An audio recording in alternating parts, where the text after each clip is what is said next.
What's up mga baby loves? It's me, Tintin Benitez, again and again. For today's video, ituturo ko sa inyo kung paano ba ilipat sa playlist ang mga videos nyo, and then kung paano mapunta sa playlist yung mga videos nyo. Para importante din yung playlist para makita maraming lalo kayong viewers, and makita ng viewers nyo yung mga sunod-sunod yung videos para mapanood nila na sunod-sunod. Ito na, simulan natin. Pero bago ang lahat yan, please paki-like and subscribe and paki-click ang notification bell para updated ko sa mga bago kong videos. Simulan natin. Huwag nang patuntik-tuntik. Punta tayo sa Google Chrome. And then type natin ang youtube.com. And then click natin itong sa taas, yung desktop site. Yan. Dapat always siya naka-check.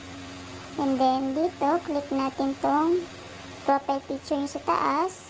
And then, click nyo itong YouTube Studio.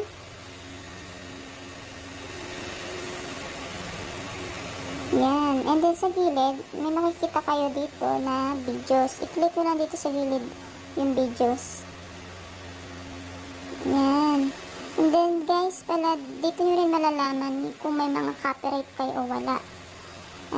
Dito nyo malalaman ito sa restriction. Yan. Ako, before apat yung copyright ko. Ngayon, naayos ko na siya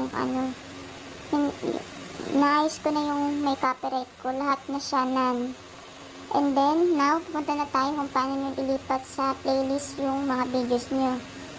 And then, una muna, click nyo muna pagkasunod-sunod yung unang-unang videos nyo. Pagkasunod-sunod natin siya, check nyo lang tong dito sa gilid, check nyo. Check. Yan, may lumabas, pagka-check ko may lumabas agad siyang add to playlist. Pero, depende yan sa kung gusto nyong videos na ilalagay sa playlist nyo, kung ilang videos ba ang gusto nyo ilagay. And then, ako siguro ito ilalagay ko yung mga videos na to. Siguro lahat na lang guys, click ko para lahat napunta siya sa playlist. Para sunod-sunodin na natin siya guys. Check lang siya ng check. Check. Check. And check. Then pagka-check nyo na, i-click nyo na to sa taas yung add to playlist. And then lagay natin new playlist. And then lagay yung title nyo kung ano. For example, ito, playlist 1. Title ko, playlist 1. 01. And then, yan, public. Pagkatapos nyo na, naka-public na siya, dito nyo create. Click nyo itong create.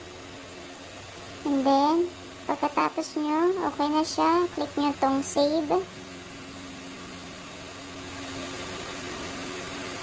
And then, kung okay na siya, wait natin siya.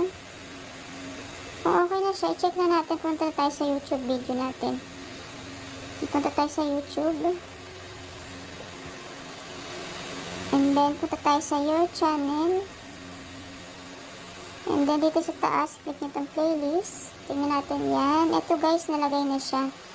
Nalagay na dito yung pagkasunod-sunod na ginawa kong videos. Ayun na siya guys. Madali lang naman siya guys.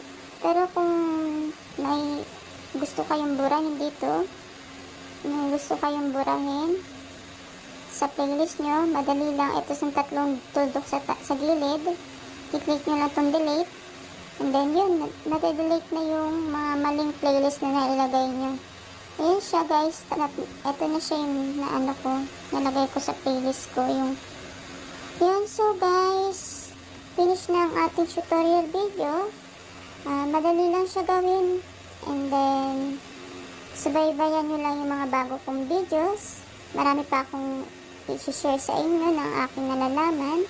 Kaya guys, don't forget, please like, subscribe, and pakiclick ang notification bell para updated ka sa next kong video. Thank you mga baby loves!